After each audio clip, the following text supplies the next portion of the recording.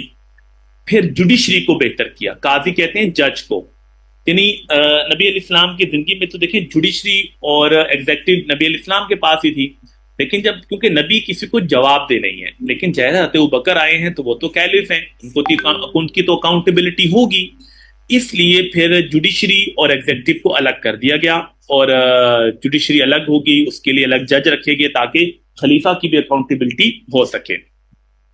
اسی طریقے سے بیت المال، پبلک ٹریجری جو ہے، اس کے حوالے سے ہمیں چیزیں ملتی ہیں کہ پہلی بار بیت المال کا کانسیپٹ آیا کہ جتنی بھی گورنمنٹ کی چیزیں ہیں ان کو جمع کیا جائے.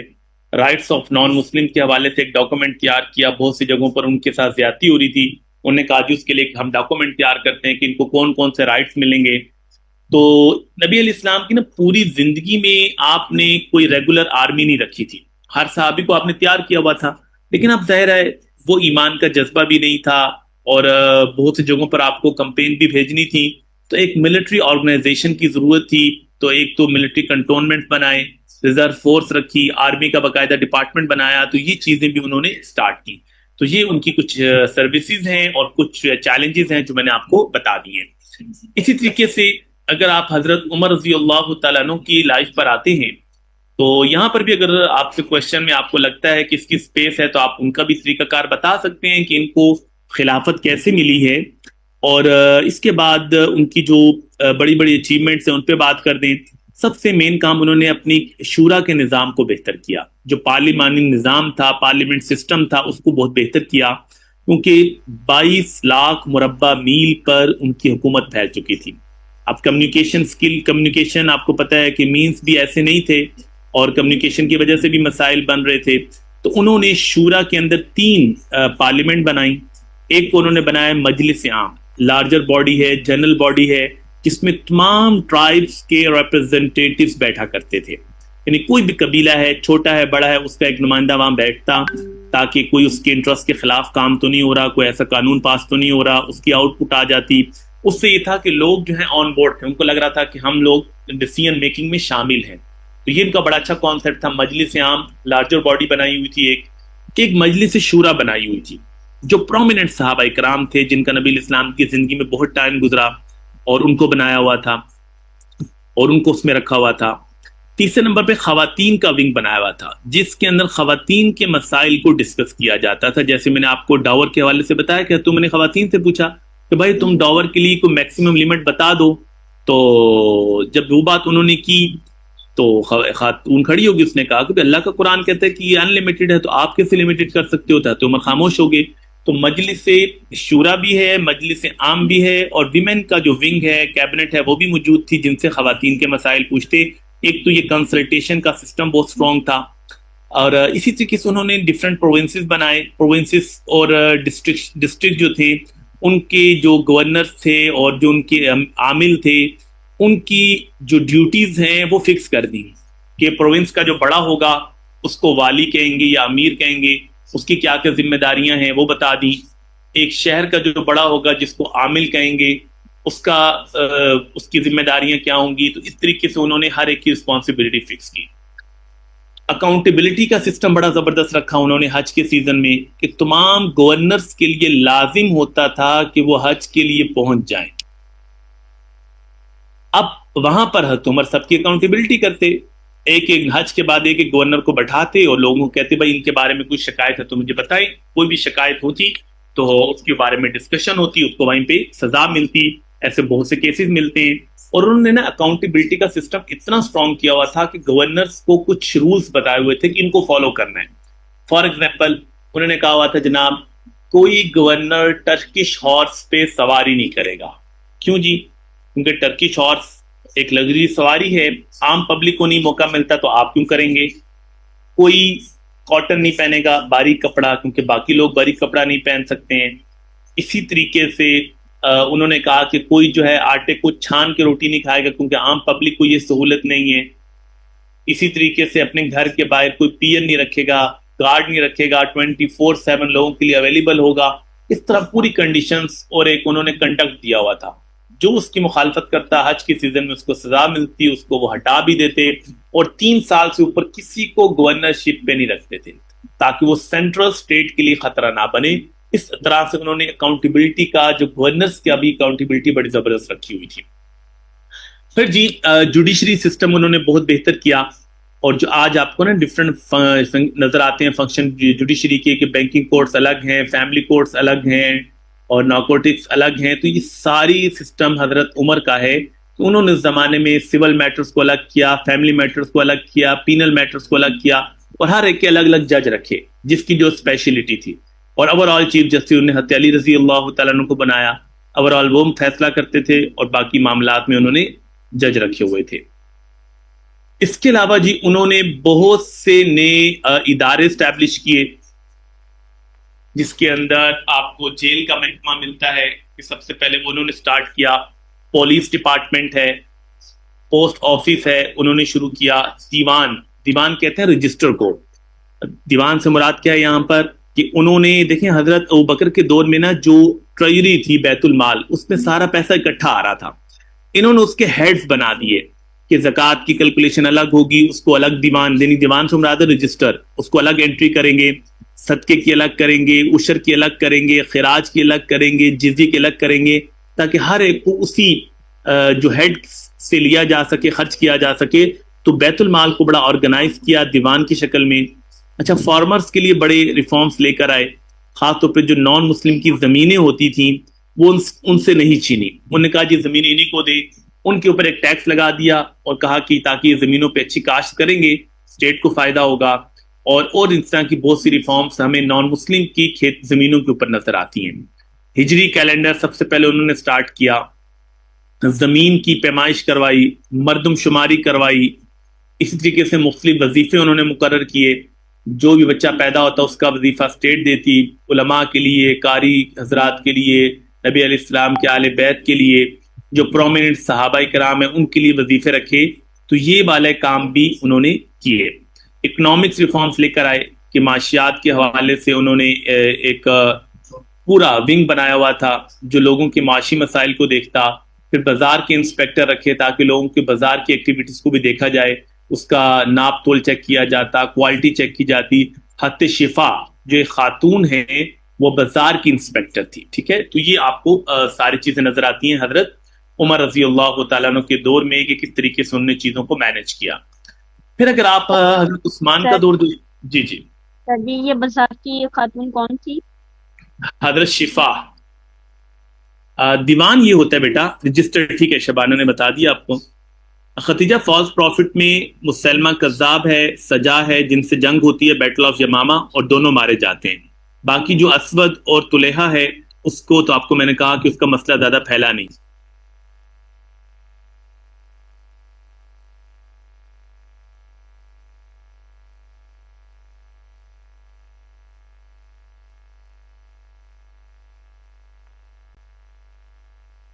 سر وہ جو آپ نے ویڈنگ والی بات کی تھی وہ آپ کائنڈلی ریپیٹ کرتے ہیں؟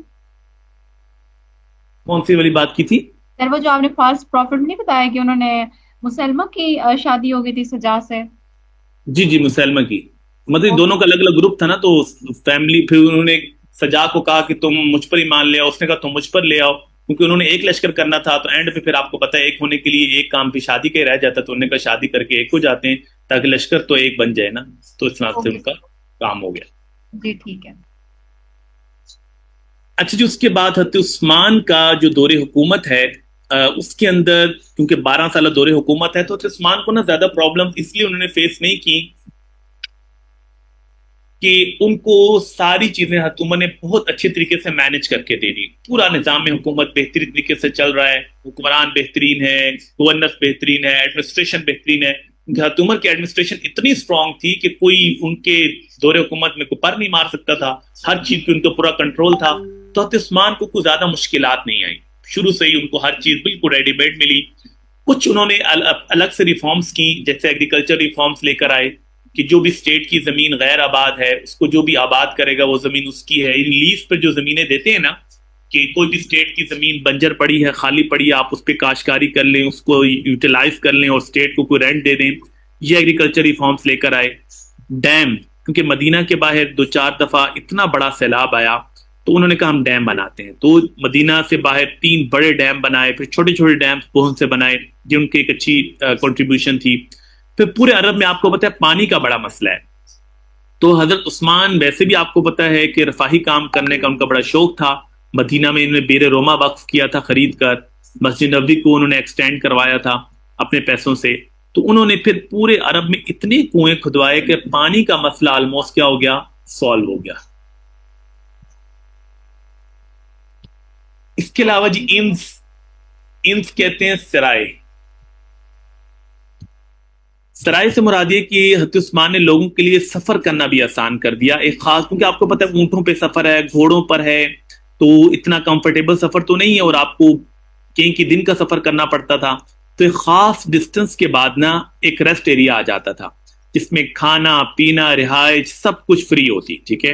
اور جناب وہ وہاں پہ کھاتے پیتے آرام کرتے, جانوروں کے لیے چراگاہ ہوتی, پانی پیتا جانوروں, اس کے بعد 2-4 گھنٹے آرام کر کے آگے روانہ ہو جاتے. تو یہ انس کا کانسیپٹ بھی حضرت عثمان کے دور میں ہے.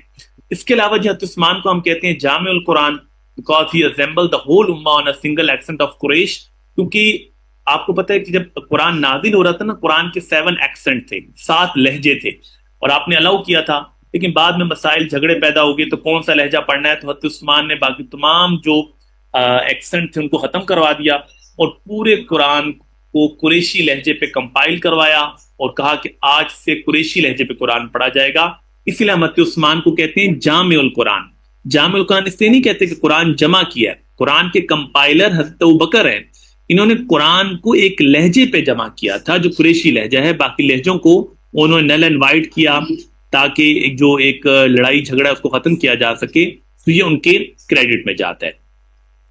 تو اس کے بعد جی سر اگر ایم سی کیوز آئے تو پھر ہم حضرت ابو بکر کے پہ ٹک کریں کہ حضرت عثمان پہ جامع القرآن کمپائلر پہ آتا ہے. کمپائلر قرآن کی جمع و تدوین کس نے کی ہے, تو جمع و تدوین حضرت ابوبکر نے کی ہے, لیکن جامع القرآن کا مطلب ہے کہ ایک ایکسنٹ پہ جمع کرنا وہ کیا ہے حضرت عثمان نے.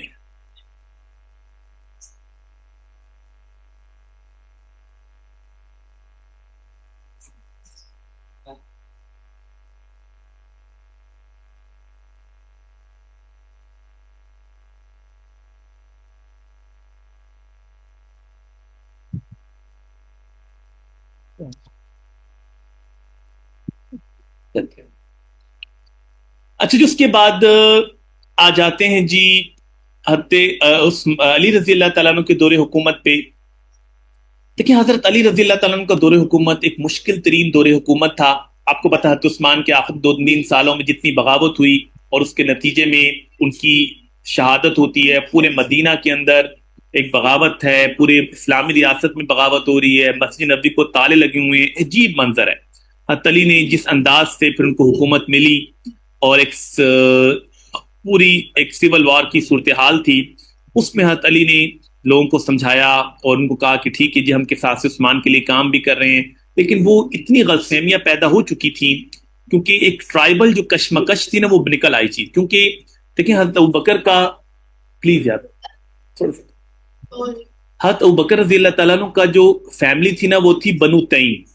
حضرت عمر کی فیملی کیا تھی, بنو عدی. اب ان دونوں کی دور حکومت میں زیادہ مسئلہ کھڑا نہیں ہوا, لیکن حضرت عثمان کی فیملی تھی بنو امیہ اور حضرت علی کی فیملی تھی بنو ہاشم. اب بنو امیہ بنو ہاشم کی ویسے بھی لڑائیاں چلتی تھی اسلام سے پہلے. اب جب اس دور میں جب حضرت عثمان کو شہید کیا گیا, حضرت علی کی حکومت آئی, تو یہ ایک پریشر حضرت علی پہ ڈال دیا گیا کہ بھائی آپ حضرت عثمان کے خون کا بدلہ لیں.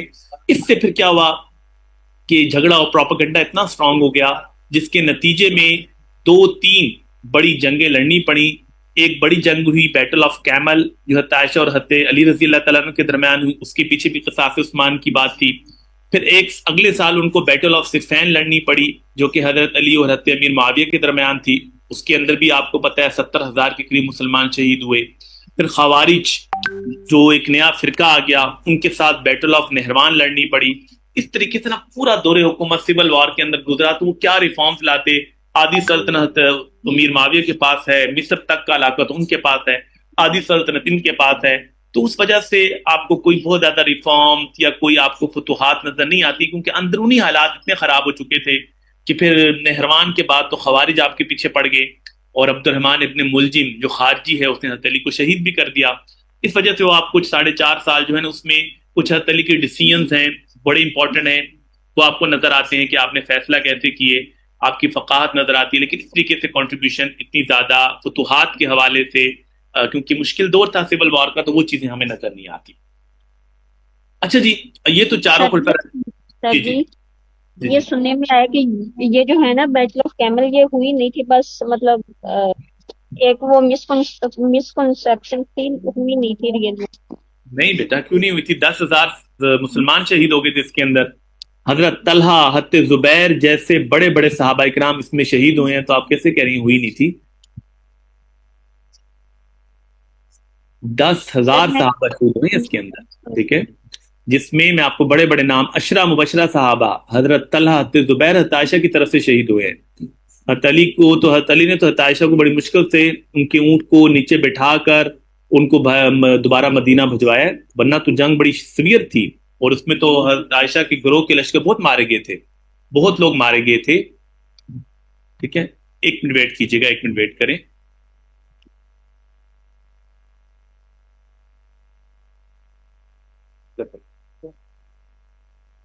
ٹھیک ہے جی، اس کے بعد ہم آگے آ جاتے ہیں. حضرت عمر رضی اللہ تعالیٰ عنہ کا دور حکومت وہ تو ساری ہو گیا. کچھ لیٹرز کے اوپر بات کرتے ہیں.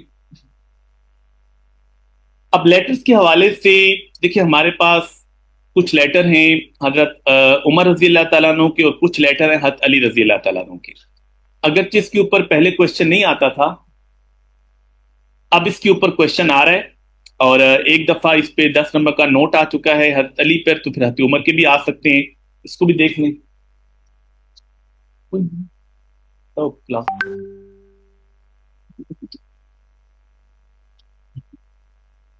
تو اس کے اندر جو لیٹرز ہیں ہمارے پاس، عمر بن عاص رضی اللہ تعالیٰ عنہ جو کہ ایجپٹ کے گورنر ہیں، ان کو ٹائم بتا دینا. 1 منٹ سے ہولڈ کریں.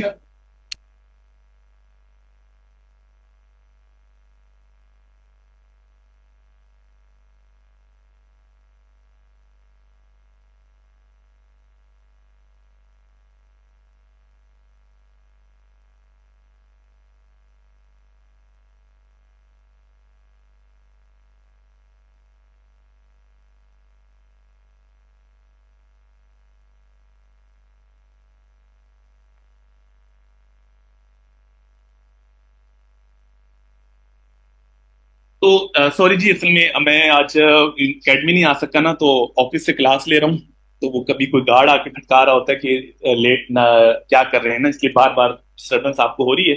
تو چلیں، ان کو میں نے بتا دیا ہے.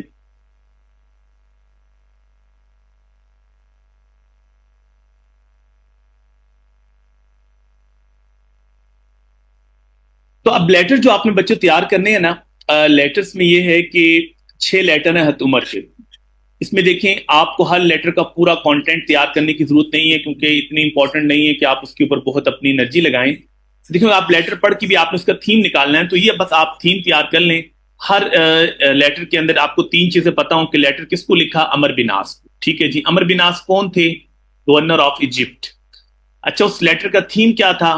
آپ نے 3-4 چیزیں اگر آپ کے ذہن میں آ جاتی ہیں اس کو ڈسکرپٹیو انداز سے بتا دیں، کہ پبلک ایشوز کو ایڈریس کرنا، جسٹس کے حوالے سے، سب آرڈینیٹس کو معاف کرنا، law and order, piece and harmony, revenue کیسے جنریٹ کرنا ہے اور اس کا ریکارڈ کیسے رکھنا ہے. آپ کو 2-3 پوائنٹس پہ آگے تو بہت ہیں.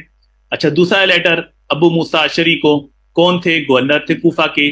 اچھا، مین تھیم کیا تھا؟ سلیکشن آف ججز کے حوالے سے. ٹھیک ہے جی. اسی طریقے سے معاذ ابن جبل کون تھے جی؟ یمن کے گورنر. اچھا، لیٹر میں کیا تھا؟ وہ آپ نے 3 پوائنٹس دیکھ لیے. حضرت عتبہ عراق کے گورنر تھے، حضرت معاویہ ڈیماسکس، اور حضرت سعد بن وقاص ایران کے. ہر ایک کے نیچے ہم نے اس کے 2 مین تھیم لکھ دیے ہیں. تو بس یہ آپ نے ذہن میں رکھ لینا. اگر لیٹر سے پوچھا جائے تو فل فلیش تو آ نہیں سکتا، یا تو لنک کریں گے یا 10 نمبر کا نوٹ آئے گا. اور دوسرے نمبر پہ حضرت علی کے، حضرت علی کے پچھلے 2024 میں آ چکے ہیں، اس لیے اب اس کے آنے کا چانس تو نہیں، لیکن پھر بھی ان کا سب سے امپورٹنٹ لیٹر ہے مالک اشتر کو، جو انہوں نے لکھا تھا، جو ایجپٹ کے گورنر تھے. 20 پوائنٹس بہت امپورٹنٹ اور بڑے خوبصورت یہ لیٹر ہے. ٹھیک ہے، ان پوائنٹس کو آپ پڑھ سکتے ہیں. اس کے علاوہ زیاد بن ابی بصرہ کے گورنر تھے، قسم بن عباس مکہ کے تھے، تو ان کو بھی کچھ لیٹرز لکھے. اس انداز سے آپ نے لیٹرز کو تیار کر لینا ہے. اچھا جی، اس کے بعد بچے آ جاتے ہیں لاسٹ جو چیپٹر کے اندر چیز آپ نے تیار کرنی ہے. 20 پوائنٹس بتایا جی 20 پوائنٹس جو کہہ رہے ہیں کن کو لکھا گیا تھا؟ یہ بیٹا یہ مالک اشتر کو، ایجپٹ کے گورنر ہیں، ان کو جو لیٹر لکھا گیا تھا یہ تو ایک ماسٹر پیس ہے جو حضرت علی رضی اللہ تعالیٰ نے لکھا تھا، اور اس کو آپ پڑھیں گے، اس پہ لوگوں نے پی ایچ ڈیز کی ہیں، اس کو اپلائی کر کے دیکھیں. یہ ایک لوگوں کے لیے رول ماڈل ہے حکمرانی کرنے کے لیے. ٹھیک ہے، تو اس کی بڑی تفصیل ہے، تو اس کی سمری آپ کو یہاں پہ میں نے بتا دی اس لیٹر کی. آپ ان کے 12-15 پوائنٹس دیکھ لیں گے، اور اس کے اوپر بڑی تفصیل سے انہوں نے چیزیں لکھی تھی کیونکہ اس کو اپلائی بھی کیسے کرنا ہے. تو یہ ایک لیٹر آپ ضرور ڈسکس کریں گے حضرت علی کے حوالے سے کوئی چیز آتی ہے. اوکے.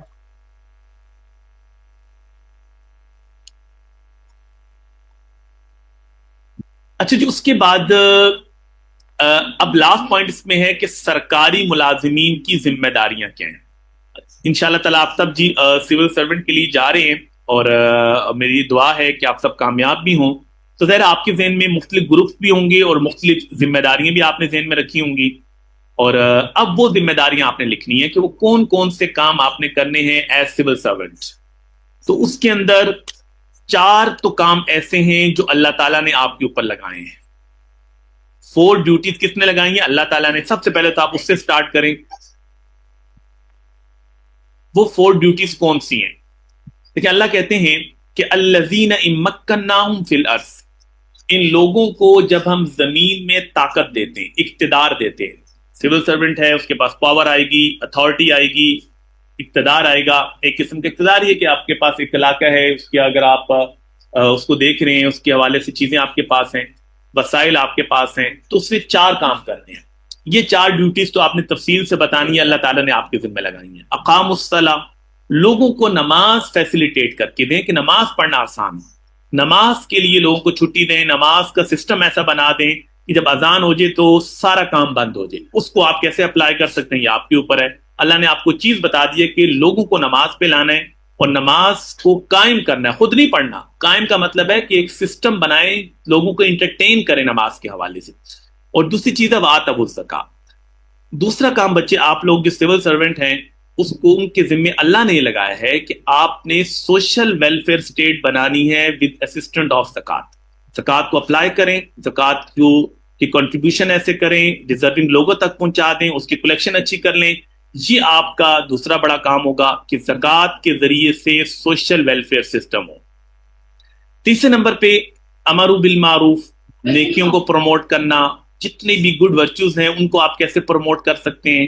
اور چوتھے نمبر پہ ہیں وَنَهُ عَنِ الْمُنْكَرِ، جتنی سوشل کرائمز ہیں، سوشل ایولز ہیں، برائیاں ہیں معاشرے کے اندر، اس کو ایلیمینیٹ کرنا ہے.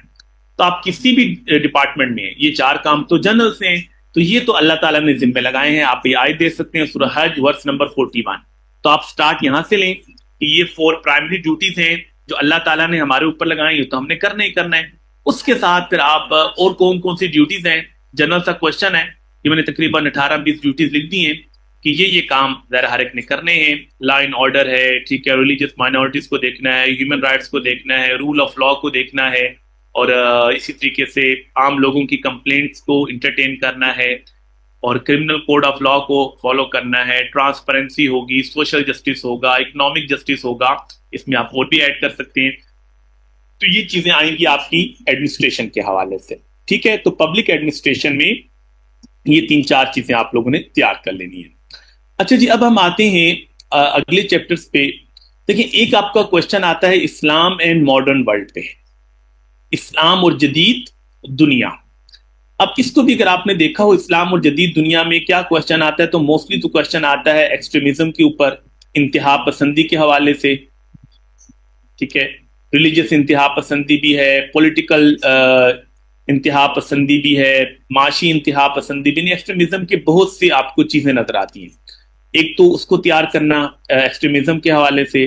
دوسرا کوشچن اس میں آ سکتا ہے جہاد اور ٹیررزم کے حوالے سے، جہاد کیا ہے، دہشت گردی کیا ہے، اس حوالے سے کوئی نہ کوئی چیز پوچھی جا سکتی ہے. اور تیسرے نمبر پہ اسلامو فوبیا پہ بھی ایک بار کوشچن آیا تھا، اس کو بھی ہم لوگ دیکھ لیں کہ اسلاموفوبیا کی ریزنس کازز کیا ہیں، اس کے ریمیڈیل سٹیپس کیا ہیں، اس کو بھی ہمیں دیکھنا چاہیے. اس کے علاوہ احتیاطاً ہم یہ بھی دیکھ لیتے ہیں کہ مسلم امہ کے مسائل کیا ہیں. جو مسلم امہ ہے اسلامک ورلڈ، ان کے پرابلمس کیا ہیں، بہت سے ان کی اکنامک پرابلمس ہیں، پولیٹیکل پرابلمس ہیں، وہی جنرل چیزیں ہیں، اس کو بھی ایک انداز سے ہم نے آرگنائز کرنا ہے. ٹھیک ہے، تو پہلا جو کوشچن آپ کا آ سکتے ہیں جہاد اور دہشت گردی کے حوالے سے، اس کے اندر آپ لوگ یہ تیار کریں. سب سے پہلے جہاد کو ڈیفائن کرنا، جہاد کا مفہوم پوچھا جا سکتا ہے. آپ بتائیں کہ جہاد کا لفظ جوہد سے نکلا ہے. جوہد کہتے ہیں اسٹرگل کرنا، ایفرٹ کرنا، کوشش کرنا. ٹھیک ہے، اور اگر ہم جہاد کے ورڈ کو اسلام کے اندر استعمال کرتے ہیں، اسلامک لا کے اندر استعمال کرتے ہیں، اس سے مراد آپ کی ہر وہ کوشش، آپ کی ہر وہ اسٹرگل جس کا آبجیکٹو کیا ہے، اسلام کو پھیلانا، اسلام کی سپرمیسی، اسلام کی سپریورٹی، اور آپ اللہ کو راضی کرنے کے لیے. انٹینشن آپ کی مانیٹری بینیفٹ نہیں ہے، پلیجر آف آلمائٹی ہے. تو آپ کی ہر اسٹرگل کیا کہلائے گی؟ جہاد کہلائے گی. جہاد یعنی آپ کی ہر وہ اسٹرگل آبجیکٹو کیا ہے اس کا، کہ آپ نے اسلام کو پروموٹ کرنا ہے، اسلام کی سپریورٹی پہ جانا ہے، اور انٹینشن ہے آپ کی پلیجر آف آلمائٹی. تو اس کے بعد جی آپ بتا سکتے ہیں کہ جہاد کے حوالے سے ہمارے معاشرے میں مس پرسیپشن کیا ہیں، اس حوالے سے بات کریں. بہت سے لوگ سمجھتے ہیں کہ ریلیجیس انٹالرنس کا نام ہے، بہت سے لوگ کہتے ہیں کہ it is a kind of terrorism, بہت سے لوگ جو ہیں اس کو کہتے ہیں کہ آپ کے پاس کنورژن کا ٹول ہے، بہت سے لوگ اس کو سوسائڈ بمبنگ کے ساتھ کرتے ہیں. تو یہ تھوڑا سا آپ بتائیں کہ اس کا جہاد سے کوئی تعلق نہیں ہے. تو ڈفرینٹ جو ہم نے اسلام جہاد کے بارے میں، کیونکہ ورڈ سنتے ہی لوگ پریشان ہو جاتے ہیں نا، تو اس لفظ کے حوالے سے جو مس انڈرسٹینڈنگ ہے وہ آپ اس کے اوپر بات کر سکتے ہیں.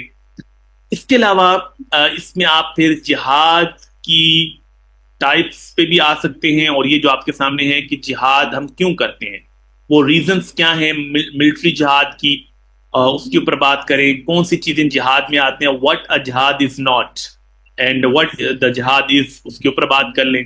کون سی چیزیں جہاد میں نہیں آتی، force people to convert to Islam, conquer other nations to colonize them, take territory for economic gain, settle disputes and demonstrate a leader's power.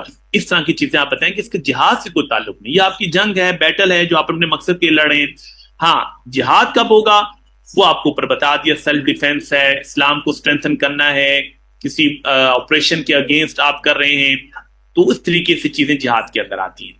اچھا پھر آپ رولز کو تیار کر لیں، different rules and principles of jihad.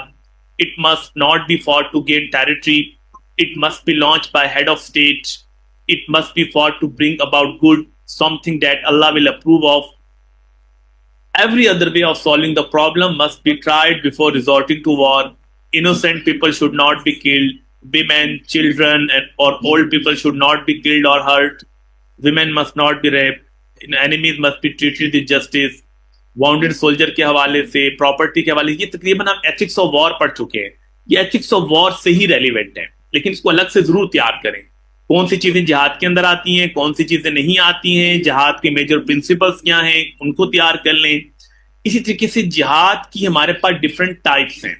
سب سے پہلے military جہاد، جس کو آپ قتال بالسیف کہتے ہیں، کہ آپ کو تلوار کے ساتھ لڑنا پڑتا ہے. ٹھیک ہے، جہاد بالسیف جو آپ میدان جنگ میں لڑتے ہیں.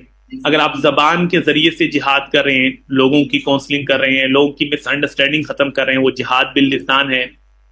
اور جہاد بالمال، اپنا مال خرچ کر کے آپ اسلام کو اسٹرینتھن کر رہے ہیں. جہاد بالقلم، اچھا آرٹیکل لکھتے ہیں، اچھا کچھ آپ نے کتاب لکھی ہے، انٹلیکچوئل جہاد ہے یہ آپ کا. جہاد بالنفس، اپنے ڈیزائرز کے خلاف آپ جہاد کر رہے ہیں، کام کو دل چاہ رہے ہیں لیکن گناہ کی وجہ سے چھوڑ دیتے ہیں، اللہ کے ڈر کی وجہ سے. جہاد بالید، آپ کو اتھارٹی ملتی ہے، اس کے ذریعے سے آپ ظالم کو ظلم سے روک رہے ہیں، مظلوم کی مدد کر رہے ہیں. وہ جہاد بالید میں ید سے مراد ہے اتھارٹی، پاور. جہاد الاقتصاد آ جائے گا اس کے اندر. اس سے مراد کیا ہے کہ آپ حلال روزی کے لیے اسٹرگل کرتے ہیں، پیرنٹس کے لیے کما رہے ہیں، اپنی فیملی کے لیے کما رہے ہیں، وہ بھی جہاد ہے. تربیت کریں بچوں کی، اس کو بھی نبی علیہ السلام نے جہاد کا. عورتوں کے حج کرنے کو بھی آپ نے جہاد کا. تو یہ سب جہاد کی ٹائپس آپ بتا سکتے ہیں. And the last one is what is the major difference between the jihad and terrorism.